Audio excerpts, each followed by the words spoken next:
Eu entendi a pergunta da companheira, eu também participo da mesma casa, mas eu entendi mais ou menos assim, como que nós vamos acolher este companheiro, porque às vezes ele chega tão sedento de querer trabalhar, mas às vezes a gente fala assim, ó, você tem que vir para o estudo.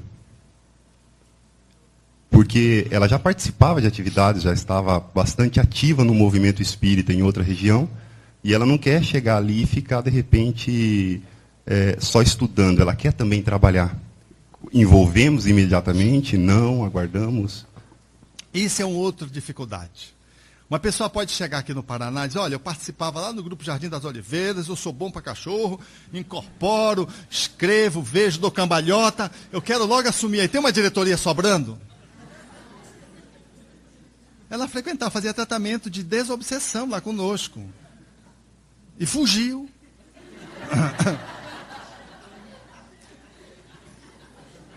Esse é um extremo. O outro, o companheiro chegou lá na nossa instituição, veio lá da Federativa do Amapá, companheira centrada, uma companheira bem posicionada e tudo, trabalhadora antiga da federação, entrou na instituição, e a instituição, ela não ia ficar de molho esperando lá, 1 ano, para poder se integrar no trabalho. Então, a casa, ela tem normas, e essas normas ajudam a casa num processo de funcionamento. Para que a gente não deixe de castigo uma pessoa, que pode ser útil, a casa pode se beneficiar, mas essas normas também nos protegem de alguém que seja invasivo. Alguém que esteja descuidado e quer tomar a casa de assalto. E se apresenta como um melhor trabalhador e você já fica com medo, porque quando uma pessoa começa a falar muito de si, a dizer que ela é isso, que é aquilo, aquilo outro, você já fica... O trabalhador que é trabalhador, ele se apresenta discretamente. Ele tem a descrição, diz, olha, eu trabalho em outra casa e tudo, estou à disposição quando vocês quiserem, que eu possa contribuir em alguma coisa. Ele não fica dizendo, eu quero porque eu era o médio principal, eu era o passista que dava para passear assim, passear lá, e não sei o quê. Quando ele vai fazendo a sua apresentação, você já sabe que tem que botar ele de quarentena e tem que ter cuidado no acolhimento para que você não queime o ingresso dessa pessoa. Porque se você o introduz, ele não só faz o estrago, mas depois não fica na casa, ainda sai falando mal de você. Então você tem que ter aquele jogo de cintura e de sensibilidade para acolher cada pessoa e poder fazer o integramento a integração da pessoa no tempo certo, na medida certa, fazendo com que a pessoa se integre na casa de uma forma mais ecológica possível, sem danos para ela, sem danos para a casa e com benefício para ambos. Temos que ter essa sensibilidade. Por isso, vale um telefonema de um amigo da outra cidade.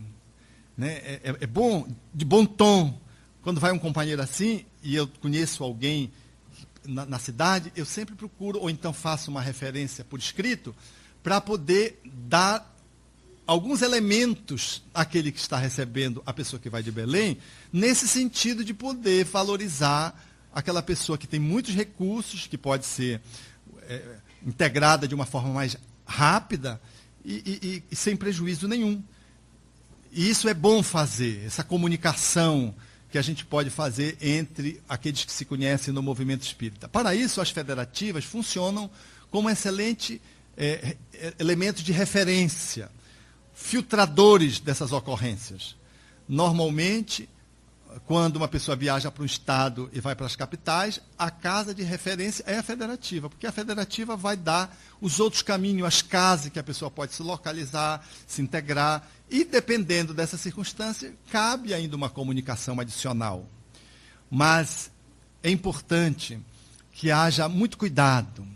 E é muito importante essa avaliação pessoal. Outro dia eu acompanhei uma pessoa assim. Ela estava se apresentando para o trabalho, e eu, ao atendê-la, senti que ela não estava pronta para o trabalho. Mas, sabe, era um elemento intuitivo que veio muito forte, mas eu transigi da intuição e abri espaço. E a pessoa estava muito ruim, assumiu. Aí dá muito mais trabalho depois para você remediar um companheiro que você escala num time e ele não está em condições, ele está bichado, como a gente costuma dizer numa linguagem esportiva, para trabalhar. E você queima, onera o trabalho, traz prejuízo para a pessoa. Você também vai gastar muito mais energia do que poder fazer uma integração mais gradual, mais equânime, mais lenta, porém mais segura. Não tenhamos pressa de integrar um trabalhador, mas também não detenhamos um trabalhador que está apto ali fora, simplesmente porque ele precisa ter um ano de casa para poder se integrar no trabalho. Porque aí você está perdendo tempo e o trabalhador às vezes pode estar sendo útil e não está por conta de uma rigidez que a casa apresente. Roberto, quero te fazer uma pergunta para você. Aqui na frente, ó, eu mesmo aqui. Eu vi uma voz assim diferente. Naquele aspecto emocional, você trabalhou duas situações, né? A situação que me parece beira um pouco a questão do fanatismo, né? É aquela outra questão de cima, tiraram ali da tela, me fugiu o nome agora. A primeira de cima, do emocional. A passionalidade. Gostaria que você fizesse um link. Passionalidade. Então. Gostaria de um link entre essa questão da passionalidade e do fanatismo, e qual é a atitude diante de um trabalhador que às vezes apresente, se é que é possível fazer esse link. Essa era que ficou a minha dúvida naquele momento. Então está aí. No que tange a essa manifestação, nós vamos encontrar naquelas pessoas que emocionalmente, elas são muito volumosas e elas têm dificuldade de lidar com a expressão da sua emocionalidade. Elas são muito intensas. Eu vou dar um exemplo para vocês desse tipo de comportamento para depois responder a pergunta especificamente. A companheira ia no carro e tinha um cachorro que estava doente.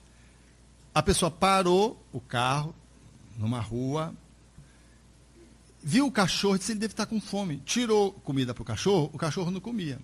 Aí o cachorro andava, ela voltava, o cachorro dava comida para o cachorro. O cachorro muito comprometido fisicamente. E o cachorro não aceitava a comida. Não satisfeita, ela disse: não é possível, ele está sofrendo, ele está com fome, ele está doente, porque percebeu as tetas do cão que estavam avolumadas de um dos lados, e percebeu que poderia ser provavelmente um tumor. Aí disse: coitadinho, deve estar com fome, deve estar com sede, mas não quer comer, então eu vou levar. Aí chamou duas pessoas que iam passando para carregar o cachorro. O cachorro é seu? É meu. Põe o cachorro aí. As pessoas pegaram o cachorro e colocaram dentro do carro. O cachorro apresentava um mau cheiro horrível. Aí ela pegou, foi levar para um veterinário. O veterinário foi avaliar e disse: olha, não dá, esse cachorro está em estado terminal, não dá. Ela ficou aborrecida com a pessoa. Foi para um outro veterinário, porque o primeiro achava que não valeria a pena fazer a cirurgia. O segundo disse: tudo bem, mas vai ter que pagar tanto, e começou a levantar os custos. Ele disse: puxa, mas esse cachorro estava na rua. O veterinário disse: mas eu não tenho nada a ver com isso, o cachorro estava na rua, a senhora trouxe para cá o cachorro. Para operar custa tanto, e vai custar anestesia, não sei o quê, não sei o quê. E pode também não dar em nada, porque esse cachorro está muito ruim. Aí ela telefonou para uma amiga que cuida de cachorro. Aí a amiga que cuida de cachorro se sensibilizou no primeiro momento, mas depois tirou o telefone do ar. E ela ficou possessa com a amiga, porque ela sabia que estava telefonando para a amiga, e a amiga não queria dar correspondência. Face a história toda que eu estou contando para vocês, inclusive dos últimos 2